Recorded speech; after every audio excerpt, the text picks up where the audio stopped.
Hi everyone and welcome to Party Season Prep. So like I said in the introduction video, I think the kind of thing that takes the longest amount of time and the most effort really is trying to get in shape towards Christmas time.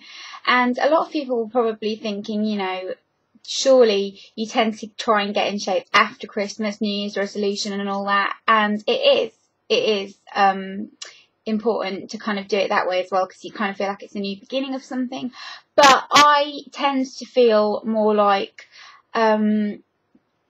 detoxing before you overindulge actually works a little bit better. And during that kind of time of year where the weather's really terrible and you tend to kind of overindulge, maybe drink a bit too much, eat things that you wouldn't normally eat very much of, eat chocolate on a regular basis and just bits and bobs like that really, tend to kind of leave you feeling a bit crappy. But if you've given yourself a bit of a head start and you know that after you've overindulged you can just get right back on track and that kind of thing, then I think it's a little bit easier to follow and a little bit more pleasant.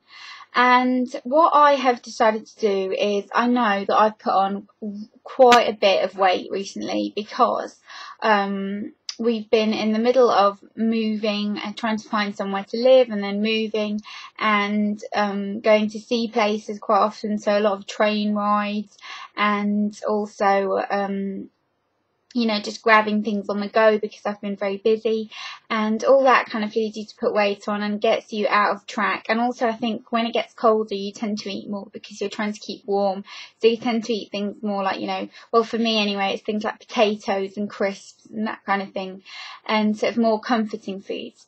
So in order to kind of help you shed that little bit of weight, help you feel a bit more energized and nice, my top idea would be to kind of go on a mini detox. Now, when I say detox, don't get me wrong and think I'm saying, let's all go on a juice fast. Not at all. But try and banish kind of very stimulating foods. So, for example, wheat, alcohol, chocolate, caffeine, all that kind of thing. Very stimulant foods, just for the time being, because when it gets to December you will be going out a lot, you will be going to a lot of parties, and it is just a little bit more difficult to kind of sustain it then, because I think if you start like now, early November, you kind of get into the swing of it and you might not want to ruin all your hard work by having 4 glasses of wine. I'm giving that as an example, but I personally don't drink because of a bit of a health problem I've got. But yeah, I don't drink. But obviously over that kind of time of year most people do, so that can kind of be a little bit of a kind of trigger, because it is very, very high in calories and you do gain weight from it. And you tend to kind of eat things like, nuts and cheese and just things that you wouldn't normally eat, like party food, sausage rolls, or I don't know, whatever. I don't eat them either because I'm vegetarian, but I'm just giving you an example for the general rule. So in kind of this short amount of time that we've got, which isn't very long, I think the kind of best way to try and sustain it is to just try and cook as much as you can from scratch. It's very, very important to make sure that you cook from scratch. I love making soups and stews because I think they're just so filling. They really, really fill you up and make you feel like you've just eaten something properly, and I like to put beans in them and that kind of thing. So basically, the kind of detox element of it is, like I said, avoiding sort of stimulant foods and eating more fruit. I'm very, very crap at eating fruit, so I normally drink like innocent fruit smoothies or something. I only drink one a day because they are quite high in sugar and it's not too good for your teeth. But I'll wake up in the morning, have a glass of warm water with lemon, which is good because it detoxifies your system and really just cleanses your body. So I'll have that. Then I will have a glass of an innocent fruit smoothie. Some days that'll do me. Other days, if I'm feeling a bit tired or I know I've got a long day, I'll have a very, very small bowl of all bran and milk. Because it is quite sort of, high fibre, it will keep you going and that kind of thing. Then if I'm feeling a bit tired, it seems,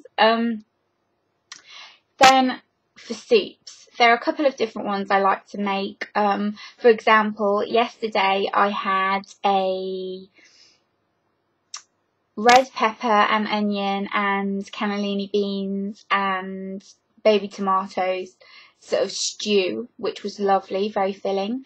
And I just buy the canned in water beans, and then you can just chuck them in at the end of whatever you've made, and they're really high in protein, 1 of your 5 a day, very, very good for you, and give a lot of fibre. So I'll chuck something like that in. Then for tea, I had some pea soup, which I've put the recipe of it on my blog. If you want to go and have a look at that, then check out on my blog.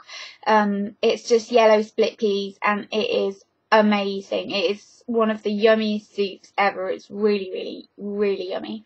And also drink a lot of water. I know I sound like a broken record with this, and I'm always going on about drinking water, but it's just so good for you. It's good for flushing out the toxins, it's good for your skin, it's just good for everything. I buy the 1 litre bottles that look like this. I'll just refill them.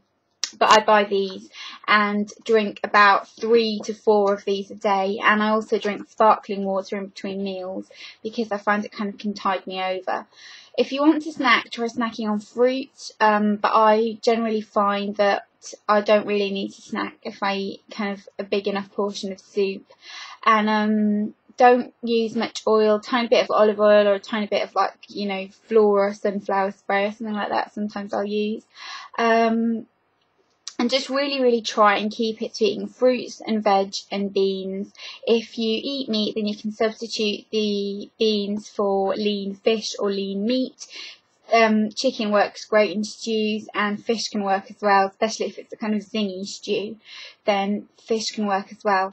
And really, really just try and stay clear of bread, of potatoes, of all sorts of things like that. I might make a series of, well, not a series, it'll be in this series, but sort of ways to avoid snacking at parties, or something like you know, good meal ideas to kind of stop you from snacking before you've left, kind of thing.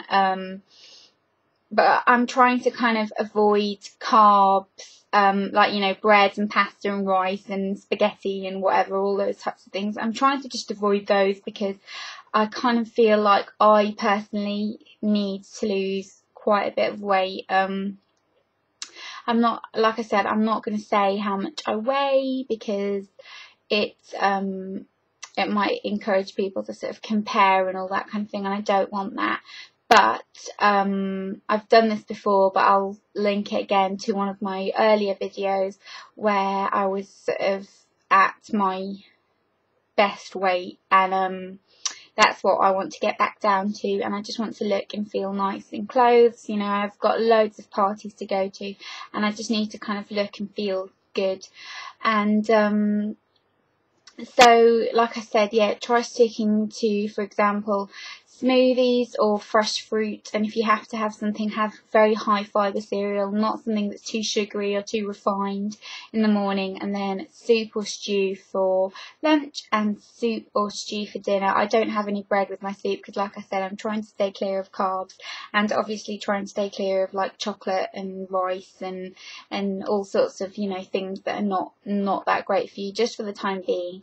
I've also been taking vitamins. I take vitamin C, zinc, a multivitamin, and omega-3, and they can really, really help kind of boost your skin and boost how you feel. So go out and grab yourself some vitamins. I always buy mine from Tesco's or Savers because they're really, really inexpensive. You get a massive box for, like, you know, £2.50 or £2.70, and they're really, really just inexpensive, and that way you've got no excuses for not taking vitamins.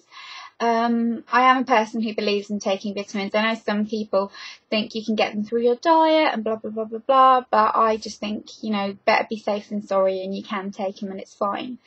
And try and make sure you drink a lot of water. The central heating's always on, and it can kind of dry out your skin and dry out your hair and that kind of thing in these types of colder months. And yeah, if any of you have got any questions or anything like that, then pop them in the comments below, and I will see you all soon. Bye bye, guys.